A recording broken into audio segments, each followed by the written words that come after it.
Hey, Michael here for Success for Others, and today we're going to focus on the customer. I mean, after all, the customer is the most important part of our business. Without customers, we have absolutely nothing, right? Without customers, we don't get paid. We don't have employees. We have nothing. So we need to really take a serious look at the consumer of today, the 21st century customer, and what they're all about, because they're different. They've evolved, they've changed over the last 5 years, let alone 10 or 20 years, or however long you've been in the business. And so if we're still trying to run our business the same way our daddy did, or our granddaddy did, or the way we did when we first got into business 15 years ago, well, I'm here to tell you it's not going to be as effective as if you just listened to your customers and understood exactly what they want, how they want it, and made some minor shifts so that you're giving them everything that they want. I mean, after all, it's not customer satisfaction that we're shooting for, right? I mean, the minimum expectation today is that you're going to satisfy the customer, that you're not going to go in there and mess up their house or mess up the job to the point where they don't like you. So the minimum expectation is to keep them happy. The real goal is to keep them loyal. Right? You want to bulletproof your database. You want your customers to not even think about anybody else when they're looking for a product or a service that you offer. It's done. They know exactly who to call, and they've got your magnets where hanging up on the refrigerator, or they've got you programmed into speed dial or whatever have you. And in order to do that, you have to connect. You have to make sure that you're connecting with every single customer on their level, on their terms, the way that they want to be connected with. And so let's look at the customer. Today's customer has this, thirst. They have this desire to learn, to gather information, to get as many of the facts and the figures and the data that they can before they make a decision. I mean, look at all the review sites. Look at when you go to buy a car and how they do head-to-head comparisons. And Amazon will go out and do that for you, and they'll pull 4 or 5 of the same products from 5 or 6 different, retailers and put a head-to-head comparison on. That's what people want. They want comparison. They want that information. They want to know what their options are, and then they're more than capable of making the right decision for them, their family, and their home. So first and foremost, we need to understand that they have this desire to learn. And when we understand that, we're going to change our focus a little bit. In industries, in the contracting world, 80% of our focus has always been on the box, or on the problem, or on the challenge, or on getting things corrected and fixed. And 20% has always been focused on the customer, right? We get to the house, they tell us what's going on, no problem, we'll take care of it, and boom, we take care of it, come back, all right, you're all set, urgency's gone, everything's all set, here's what it cost you today, you collect your check or credit card, and then out the door you go. Well, in today's world, that 80-20 split, it has to do a complete flip-flop, okay? A complete 180-degree shift.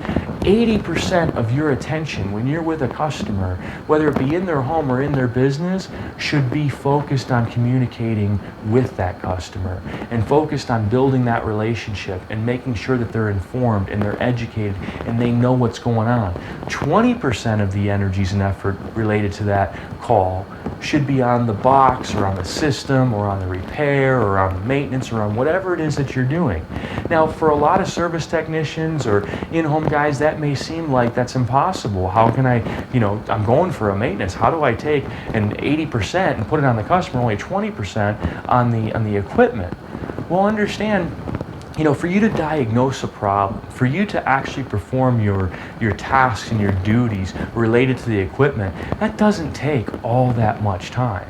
I mean, it really doesn't. Maybe when you began, right, when you first started, a blower motor, or condenser fan motor, or a capacitor, or a contactor, whatever it may be, took you quite some time just to diagnose it, let alone go ahead and figure out how to replace it. You might have even had to make a phone call. I know it sounds basic, but when you first started, think back. How long did it take you to properly diagnose and then fix a system? Now compare that to where you are today in your career.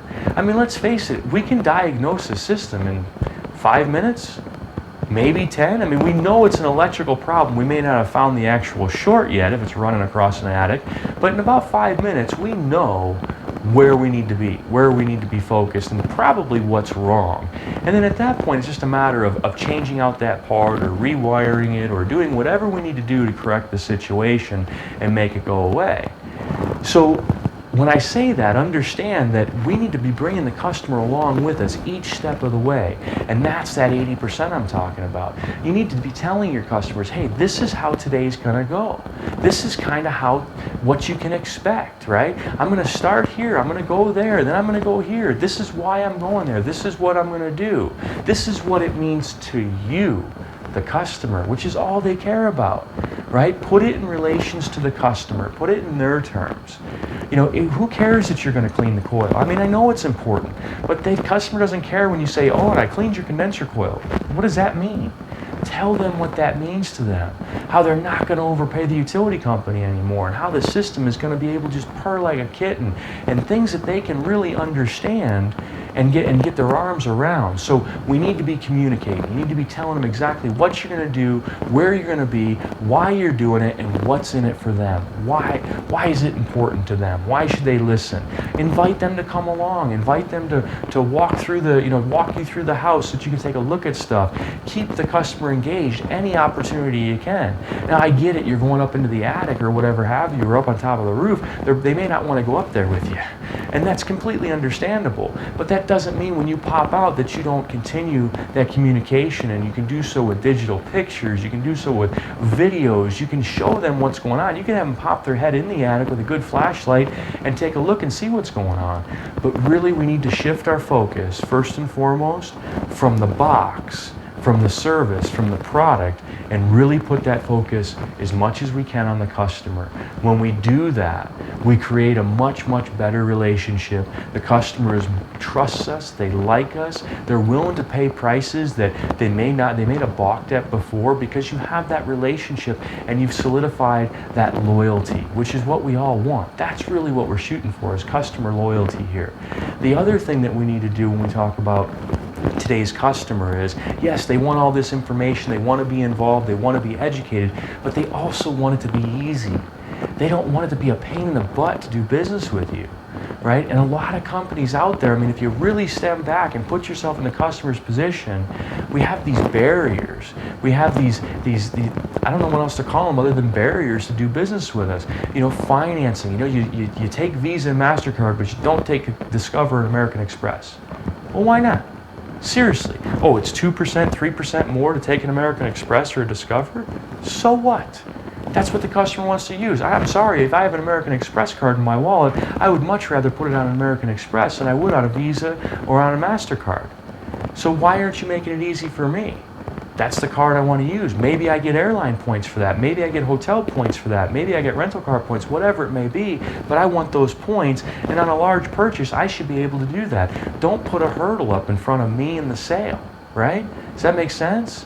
The other thing is financing. A lot of times we don't even talk about it. We don't offer. We want the customer to come to bring it out of us. Well, nobody really can get approved. That's not true. That's not true at all today. Okay, the approval rates are up, and if your particular company has got very lousy approval rates, well then you need to get on the phone with them and talk to them and say, hey, what do we do about this? Because I need to switch companies if you can't bring up the approval rate. You need to offer financing on 100% of your transactions. And now if it's $100, I get it, don't do it. But any transactions where it's $1,000 plus, why not offer financing? A 90-day same as cash, right? An 18-month same as cash on a system replacement, or termed, it doesn't matter. But see, we allow the paperwork and the extra effort to dictate what we talk about versus what we don't talk about, and that's putting us in front, our focuses and our wants and desires first, and that's not who it's about. It's about the customer. We have to make it easy for them. You know, maybe, you know, with so many dual income families today and constantly working, you know, 8 to 5, 9 to 5 jobs, why aren't we shifting our schedule around a little bit? Why aren't we, you know, maybe staggering our crews so that they can start later in the day to work later in the evening during the busier times of year to accommodate customers, right? It also reduces overtime, so it's a win-win. Why aren't we offering Saturday or even Sunday installations and service calls, right? If we do a good job on the front side with our planning and our scheduling, we can make it more convenient for our customers on the back side. So 2 things I really want you to focus on this week. 3 things actually. Take the focus off of the business and off of the box and off of you and put it on the customer. 80% of your time spent with a customer should be focused 100% on them. And then the other 20% is for the repair, for the maintenance, or for the sales call, or whatever it may be. So shift that paradigm, shift that focus, so that you're really giving the customer as much attention and building that relationship the best you can. The other thing that you need to do this week is really focus on educating them in layman's terms. And I guess the easiest way to do this for this purpose is really just focus on the benefits, right? What's in it for the customer? Everything that comes out of your mouth should be backed up with why this is important to you and how you're going to benefit from this is, right? Explain to them exactly what's going on, but then put it in terms that they understand and they care about. Okay, so that's the second part. And the final part is really analyze your transactions. Really analyze exactly how easy it is to do business with you. And make it easier. And if you don't have the answers, maybe call up some of your good customers, right? You got a database full of customers. You get on the phone and call up some customers and ask them some questions. They're not gonna, be mad at you by any means. They're gonna love the fact that you care. And you can just call them up and say, hey Sally, just a quick question for you. I'm thinking about this. I'm trying to make it as easy as possible for our customers to do business with us. I mean, I know we've had some hurdles, and I know that we've got some things where we don't take this card or we don't take that card, and so we want to take them all, but let me just ask you, before I make any changes in my business, I want to talk to you and get your opinion first. What do you think would be, a great idea for us to look at in terms of making it easier to do business with us? I mean, as a customer, again, put yourself in that person's position for a second. That's going to be pretty powerful. You actually care enough to reach out and talk to me, your customer? You think that helps or hurts your relationship with that customer? Of course it helps. So those are your 3 areas of focus this week, okay? If you have any questions, of course, reach out to us anytime. You can go to our website. It's www.success4others.com. Be happy to answer any questions. You can reach out to us via email or give us a phone call. And if you haven't signed up yet for Success For You News, you need to do that while you're there. Just click on the green button that says subscribe to Success For You News. That's all for this week. Go forth, be profitable. Thanks, guys.